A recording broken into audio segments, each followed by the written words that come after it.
Princess Yunluo. Day was from Lulong County, Hebei. He could speak as soon as he was born, and his mother had to feed him dog's blood to stop him. As he grew up, he became very handsome, and there was no one among his peers who could compare with him. Moreover, he was very smart in reading, and the prestigious families were vying to propose marriage to him. His mother had a dream saying, "My son should marry a princess." And Day believed it, but until he was 15 or 16 years old, he didn't see the dream come true, and he slowly regretted it. One day, Day was sitting alone in the room when he suddenly smelled a strange fragrance. Then a maid ran in and said, "The princess is here." After she finished speaking, she laid a long felt on the ground, from the door all the way to the front of the bed. As Day was in doubt, a young lady walked in, leaning on the shoulder of the maid. Her appearance and the beauty of her clothes illuminated all four walls. The maid quickly laid an embroidered cushion on the bed and helped the young lady sit down. Seeing this scene, Day was flustered and didn't know what to do. After paying his respects, he asked, "Which fairy is visiting my humble abode?" The young lady smiled, covering her mouth with her robe sleeve. The maid said, "This is Princess Yunluo from the Queen Mother's palace. The Queen Mother has taken a liking to you and wants to marry the princess to you, so she let the princess come to see your residence herself." Day was very surprised and didn't know what to say. The princess also lowered her head, silent. Day was originally good at playing chess, and Go was often placed next to his seat. The maid used a red handkerchief to dust off the chess pieces and brought the chessboard to the table, saying, "The princess usually likes to play chess, and she plays with the prince consort. I wonder who can win." Day then moved his seat to the side of the table, and the princess started to play with him with a smile. After just over 30 moves, the maid messed up a game of chess and said, "The prince consort has already lost." She collected the chess pieces one by one into the box, saying, "The prince consort is a master in the world. The princess can only give 6 pieces." So she placed 6 black pieces on the chessboard, and the princess complied and played with Day again. When the princess sat, she always had a maid kneel under the table and put her feet on her back. When her left foot was on the ground, she would switch to another maid kneeling on the right side of the seat, and the princess would put her right foot up. In addition, there were 2 maids serving on the left and right. Whenever Day was in deep thought, the princess would lean her elbow on the maid's shoulder. When the chess game was at the end and the winner was not yet determined, the little maid said, "The prince consort has lost a piece." The maid then said, "The princess is tired and should go back." The princess then leaned over and spoke a few words to the maid. The maid went out and came back soon, putting a lot of money on the bed, and told Anqing, "The princess just said that your house is narrow and damp. Please use this money to refurbish the mansion. After the house is repaired, come to meet again." A maid on the side said, "This month is offending the heavenly penalty. It is not suitable for construction. Next month is auspicious."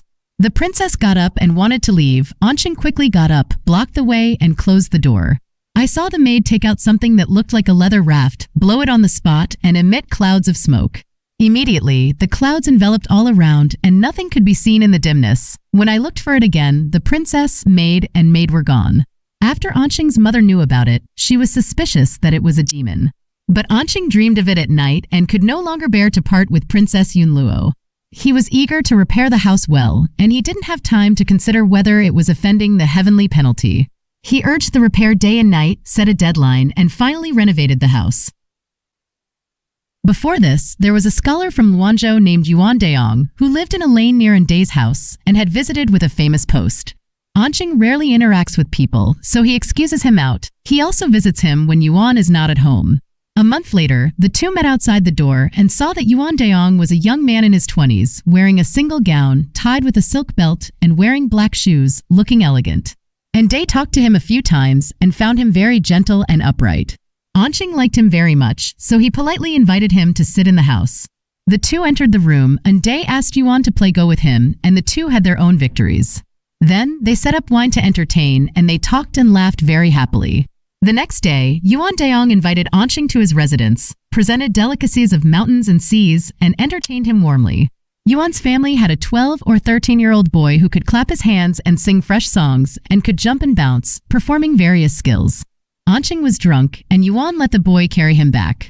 Anqing thought that the boy was weak and might not be able to carry him, but Yuan insisted on doing so. Sure enough, the boy easily carried him back home. Anqing found it very strange. The next day, Day gave the boy silver as a reward. The boy declined a few times before accepting it. After this, the relationship between Anqing and Yuan became closer, and they visited each other every 2 or 3 days. Yuan was a man of few words, but he was generous. In the market, there were girls who were sold because of debts, and he generously paid to redeem them. Anqing respected him more and more for this. A few days later, Yuan came to Anqing's house to say goodbye to him, and gave Anqing more than 10 gifts such as ivory chopsticks, Nanmu beads, and 500 taels of silver to help Anqing repair the house. Anqing returned the 500 taels of silver to him and gave Yuan some gifts such as silk and cloth. A month after Yuan Daong left, there was an official from Leading County who returned home with a bag full of money he had scraped together. One night, a group of robbers suddenly came, captured the master, burned him with red-hot iron tongs, and robbed all the money. Someone in the family recognized Yuan Daong and reported it to the government, and the government issued a document to arrest him. And Day's neighbor, surnamed Tu, has always had a bad relationship with the Yin family. Because the Yin family was building and repairing houses, he secretly had doubts. Just as Day had a little servant who stole the master's ivory chopsticks and went to Tu's house to sell them, Tu's family learned that this was a gift from Yuan Daong, so they reported it to the government. The county magistrate used soldiers to surround Day's house. As it happened, Day and his servant were out on business, so the government arrested his mother. Day's mother was old and in poor health. After being frightened, she was dying. She didn't eat or drink for 2 or 3 days, so the county magistrate had to release her back home. Day heard the news of his mother's arrest while he was out and hurried back home. But his mother's illness was already very serious, and she died after a night. As soon as Anqing had just buried his mother, he was arrested into the government office. The county magistrate saw that Anqing was young and gentle, and secretly thought that this was a false accusation and that he was wronged, so he deliberately scared him loudly. Day told the process of his interaction with Yuan Daong. The county magistrate asked, "Why did you get rich suddenly?" Anqing said, "My mother has her own savings because I want to get married, so I took it out to repair those houses for marriage."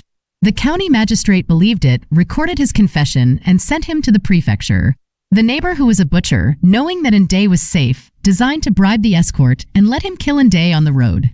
The escort escorted Day into the prefecture, passing through a deep mountain, and was dragged by the escort to a cliff, ready to push him down.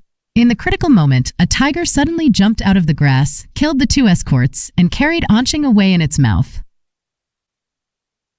When they arrived at a place with many buildings, the tiger went in and put Anqing down. Princess Yunluo came out with the help of a maid, and when she saw Anqing, she comforted him sadly. "I originally wanted to keep you here, but your mother's funeral is not over. Now, you have to take the official document that arrested you and surrender yourself to the county, ensuring that you are safe." Then she took off the belt on Anqing's chest, tied a dozen knots, and instructed, "When you see the official, untie this knot and you can avoid disaster." Anqing followed Princess Yunluo's instructions and surrendered himself to the county. The governor liked his loyalty and honesty, and after checking the official document, he knew that he was wronged, so he dismissed his charges and let him go home. On the way back, he ran into Yuan Daong. Anqing dismounted and met Yuan, telling him all the circumstances. Yuan was angry after hearing this, but said nothing. Anqing said, "With your talents, why do you do such things to tarnish your reputation?" Yuan Daong said, "Those I killed were all unjust people. What I took were also some unjust wealth.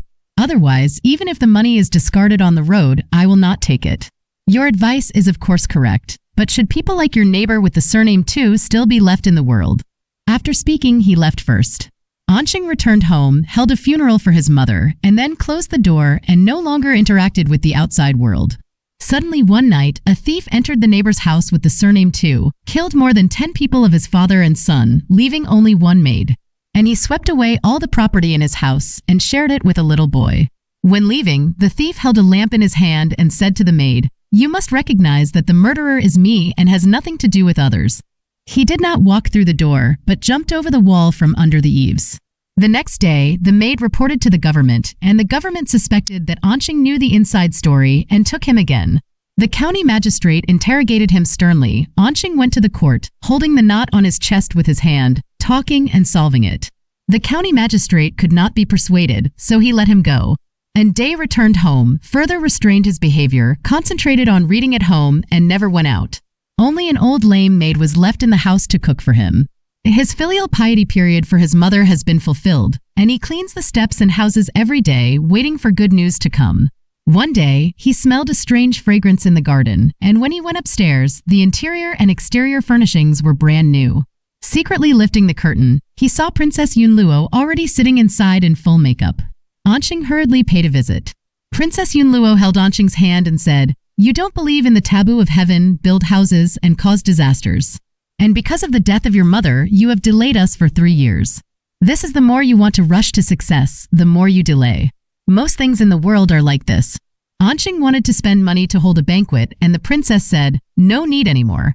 The dishes that the maid took out of the food box were just like they had just come out of the pot. The wine is also fragrant and intoxicating. The two drank for a while, and it gradually got dark. The maids under the princess's feet also gradually left. The princess showed a lazy posture with her limbs, and her feet and legs seemed to have no place to fall.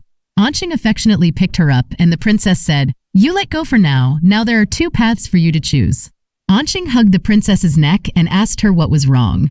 The princess said, "If the 2 of us interact as chess friends, we can meet for 30 years. If we interact with the joy of the bed, we can only meet for 6 years. Which one do you choose?" Anqing said, "Let's talk about it in 6 years." The princess was silent, and the 2 went to bed together. The princess said, "I knew you couldn't avoid the common customs. This is also fate." She instructed Anqing, "Remember, for years later, there will be a girl born to a family with the surname Ho, and there is a small wart on the right side of the girl. She is Keki's wife. You have to marry her, regardless of her family background." She let Anqing write it down and remember it. Later, the princess went home to visit again, but never came back. Anqing often told his friends about this. Later, it was indeed known that a family with the surname Ho had a daughter, and there was a wart under her left rib. This person with the surname Ho had a low character and behaved improperly. Everyone looked down on him. Anqing arranged this marriage for Keki according to the princess's instructions. When Daki was 10 years old, he passed the examination and married a woman from the Yun family. The couple were both filial and kind, and their father loved them very much. Keki gradually grew up, did not like to study, and was good at stealing. He often gambled with ruffians and often stole his own things to pay off debts. Anqing was very angry and beat him with a stick, but Keki never repented. Anqing told his family to be wary of him and not let him get anything. One night, Keki went out, climbed over the wall, was discovered by the owner, tied him up, and sent him to the government. The county official interrogated his surname and family and sent him back home. His father and Daki tied him up and beat him severely, almost breathless. Daki pleaded for him, and Anqing let Keki go. From then on, Anqing was so angry that he fell ill and his appetite decreased. He divided the family property for his 2 sons and wrote down the documents and gave all the buildings and good fields to Daki. Keki was resentful and went into the room with a knife at night, intending to kill his elder brother, but accidentally stabbed his sister-in-law. At first, the princess left a pair of pants, which was very light and soft. Yunshur liked it very much, so she changed it into a nightgown. Keki cut it with a knife and sparks flew. He was shocked and ran away. After Anqing learned about it, his condition worsened and he died in a few months. Keki heard the news of his father's death and returned home. Daki was very good to him, but Keki became more and more presumptuous. In just over a year, all the divided fields were sold out, so Keki went to the county to sue Daki. The county official knew him well and drove him out. The affection between the brothers was cut off from then on. Another year passed. Keki was 23 years old, and the girl from the Ho family was 15 years old. Daki remembered his mother's words and wanted to marry Keki quickly. So he called Keki to his home, vacated and cleaned the best house, and let Keki marry the Ho family into the door. Daki also registered and handed over all the good fields left by his father to them and said to the Ho girl, "A few acres of thin land, I have been holding on to you until now, and I will give it all to you today. My brother has no virtue. If you give him an inch of grass, he will sell it to you. From now on, whether it succeeds or fails, it all depends on you, the new bride. If you can make him change from evil to good, you won't have to worry about freezing and starving. Otherwise, I can't fill your bottomless pit." Although the Ho girl came from a small family, she was very smart and beautiful. Keki was both afraid and loved her, and he dared not disobey what she said.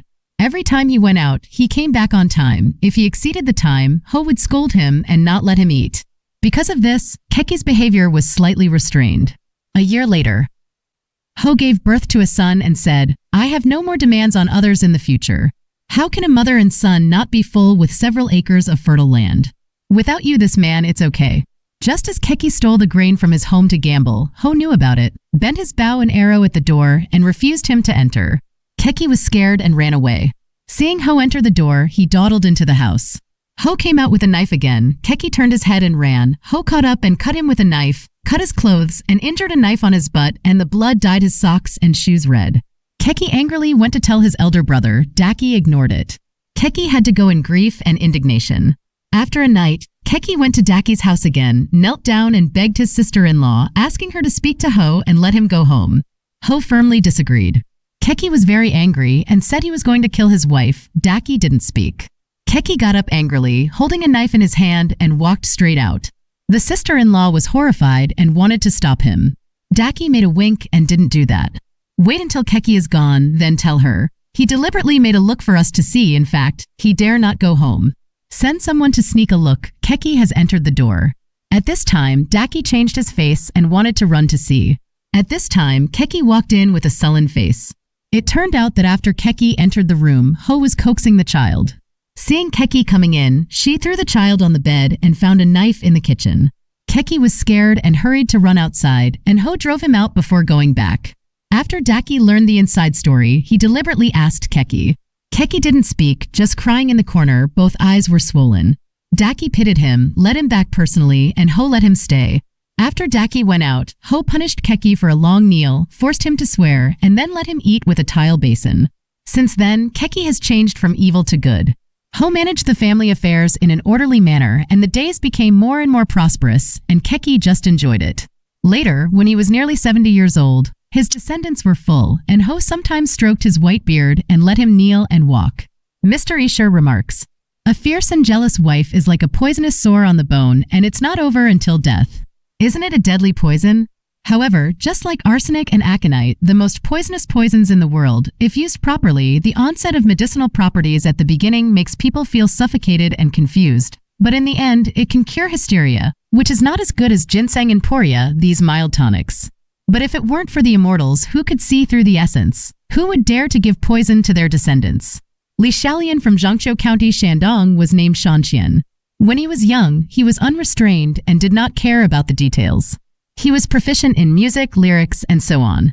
Both of his elder brothers were on the list in the imperial examination, and the young Li was even more frivolous and unruly. Later, he married a lady named Xia, who slightly restrained him, and he ran away, not returning home for 3 years, and he could not be found everywhere.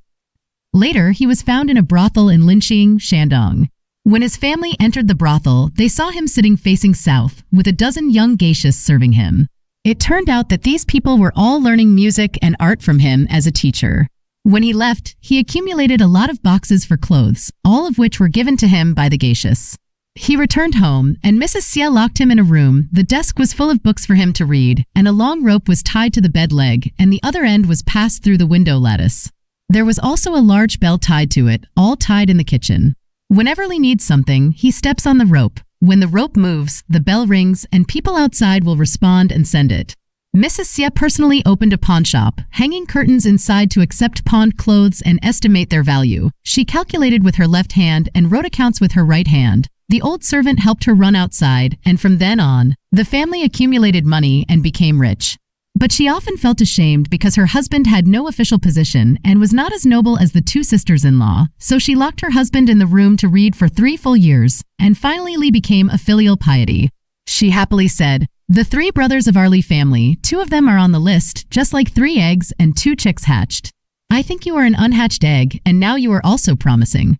Furthermore, Gung Jinshi, also from Zhangqiu County, was named Songxing. His wife often used the light of red hemp to help him read. That is, the wife read hemp non-stop, and he dared not rest from reading.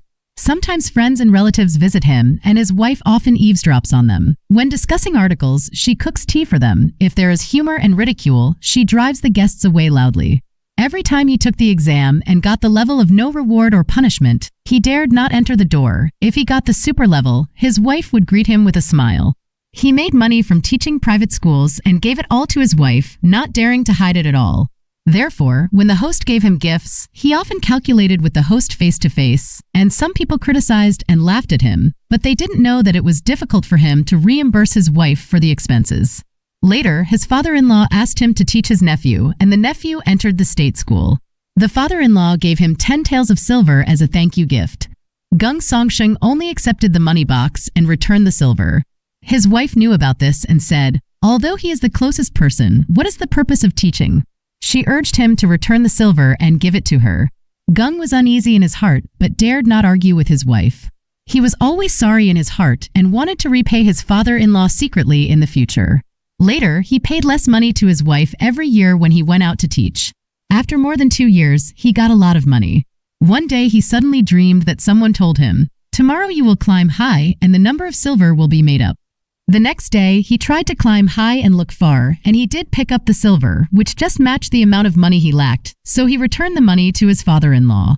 Later, he passed the imperial examination, and his wife still scolded and blamed him. Gung Jinsher said, "Now that I have become an official, why are you still like this?" His wife said, "The proverb says, the water is long and the boat is high. Even if you become a prime minister, isn't it the biggest?